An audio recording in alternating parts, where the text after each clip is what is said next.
Hello students, hope आप सब अच्छे होंगे। मैं आपका फ्रेंड मेंटर गाइड नवीन मिश्रा आप सबका एफएमजी क्लासेस में बहुत बहुत स्वागत करता हूं। तो चलिए कंटिन्यू करते हुए क्लास 6 चैप्टर 12 एक्सरसाइज 12.1 के क्वेश्चन नंबर 7 को करते हैं। क्वेश्चन का स्टेटमेंट देखते हैं, क्या बोल रहा है question. Find the ratio of following. अच्छा, कुछ रेशियो दिया है और इसमें पूछा है 30 मिनट टू 1.5 आवर्स। तो लास्ट क्वेश्चन में जो मैंने आपको बताया था कि कभी भी जब भी आप रेशियो निकालते हैं तो आपको हमेशा ध्यान ये रखना है कि जो दो यूनिट दिया गया है, जो दो भी एंटिटी दिया गया है, क्या उन दोनों के यूनिट्स, जो मेजरमेंट के यूनिट है, क्या वो सेम है। अगर सेम है तो आप डायरेक्ट रेशियो निकाल सकते हैं। अगर सेम नहीं है तो आपको क्या करना पड़ेगा कि पहले उनको, उन यूनिट को एक यूनिट में, दो डिफरेंट यूनिट में नहीं, एक यूनिट में कन्वर्ट करना है। उसके बाद से आपको क्वेश्चन को करना है। तो चलिए यहां पे देखते हैं हम 30 मिनट टू 1.5 आवर्स। और इसमें जो छोटा यूनिट है, जैसे आवर क्या है, बड़ा यूनिट है, मिनट क्या है, छोटा यूनिट है। तो जो छोटा यूनिट रहेगा उसमें आपको बड़े यूनिट को कन्वर्ट कर देना है। जैसे आपको पता है कि 1 hour is equals to 1 hour is equals to 1 hour is equals to 60 minute. ठीक है, तो आपको कितना दिया है 1.5 आवर्स। तो 1.5 क्या करेंगे आप, 1.5 इंटू 60 कर देंगे तो आपको क्या मिल जाएगा 90 मिनट। अभी हमने क्या किया, आवर को, जो आवर था उसको हमने मिनट में कन्वर्ट कर दिया। तो यहां पे देखिए 1.5 आवर, 1.5 आवर मतलब 1.5 घंटे। 1.5 घंटे में कितने मिनट होते हैं, एक घंटे में 60 मिनट।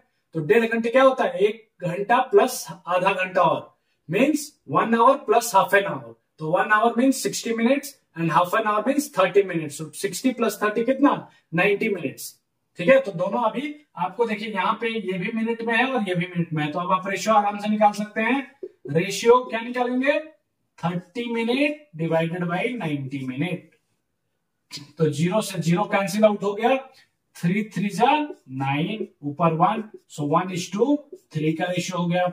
अच्छा, बहुत बच्चों को कंफ्यूजन ये आता है कि सर ऊपर में तो हमने सारा काट दिया, कुछ बचा ही नहीं, तो सिर्फ नीचे में 3 ही लिख दे क्या। तो ऐसे नहीं होता है। जब भी आप काटते हैं तो 31 जा 30 एंड 33 जा 90, या 31 जा 3 एंड 33 जा 90। तो हमेशा अगर ऊपर कुछ भी नहीं रहे, कैंसिल आउट सब हो जाए, तो भी 1 रहता है। ठीक है, क्योंकि 1 के मल्टीपल में रहता है। पहला हो गया। बी में देखते हैं, देखिए यहां पे भी पहला ही आपको क्या देखना है, सबसे पहले सेंटीमीटर एंड मीटर। तो क्या ये दोनों सेम यूनिट है, नहीं है, एक सेंटीमीटर में है, एक मीटर में है। तो अब हम क्या करेंगे, एक मीटर बड़ा यूनिट क्या है इसमें, मीटर, उसको क्या हम कन्वर्ट करेंगे सेंटीमीटर में। तो आपको पता होगा, आपने क्लास 6 में चैप्टर 3 और 4 में पढ़े होंगे। तो 1 मीटर इज इक्वल्स टू कितना सेंटीमीटर, 100 सेंटीमीटर। 1 मीटर में कितने सेंटीमीटर होते हैं, 100 सेंटीमीटर होते हैं। तो कितना मीटर टोटल दे रहा है, 1.5 मीटर। तो आपको क्या करना है, सिर्फ मीटर को हटाना है, उसके बदले 100 से मल्टीप्लाई कर देना है। तो 1.5 इंटू 100, तो आपको कितना मिल गया 150 सेंटीमीटर। कितना, 150 सेंटीमीटर। अभी ये क्या हो गया यूनिट, सेंटीमीटर।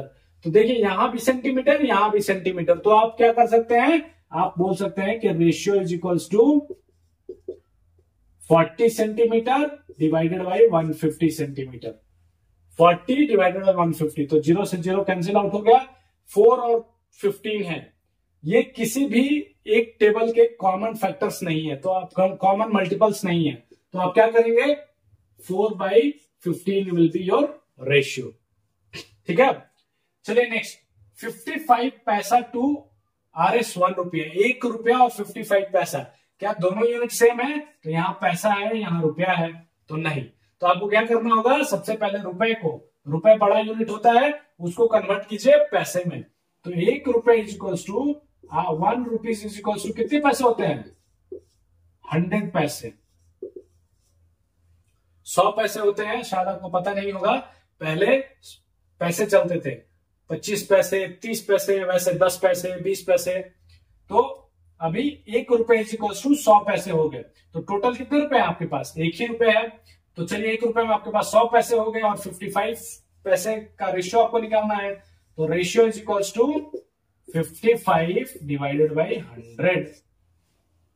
ठीक है, अब देखिए ये क्या दोनों किसी की टेबल में है, तो ऊपर 5 है नीचे 0 है। आपने जब डिविजिबिलिटी रूल सीखा होगा उस टाइम देखा होगा कि 5 और 0 अगर हो एंड में तो वो 5 की टेबल में होता ही होता है। सो 5 से कर लीजिए, 5 1 जा 5, 5 1 जा 5, 11 एंड ये 5 2 जा 10 एंड 0, सो 11/20 का रेशियो आ गया। यहाँ पे आपको थोड़ा करने में परेशानी होगी, आपको 2 की टेबल में दोनों को सर्च करना है, 3 की टेबल में, 4 की टेबल में, 5 की, वैसे धीरे धीरे बढ़ते बढ़ते 10 11 12 13 जितना आप टेबल जानते हैं उतना तक आप अप्लाई कर दीजिए। ठीक है, चलिए यहां भी देखिए 500 ml और यहाँ पे क्या है 2 लीटर। तो ml और लीटर दोनों क्या है, यूनिट डिफरेंट है। तो आपको ये नहीं करना है कि 500 डिवाइडेड बाई 2 लीटर कर दे, वो आपका रॉन्ग हो जाएगा आंसर। तो आपको क्या करना है, बड़े यूनिट को, बड़ा यूनिट कौन सा है, लीटर, लीटर को क्या करना है छोटे यूनिट में जो मिलीलीटर है उसमें कन्वर्ट करना है। तो 1 लीटर में 1 litre is equals to how much millilitre. आपको याद करना होगा, रिकॉल करना होगा पुराने कॉन्सेप्ट्स को। 1000 ml होता है, 1 लीटर में 1000 मिलीलीटर होता है।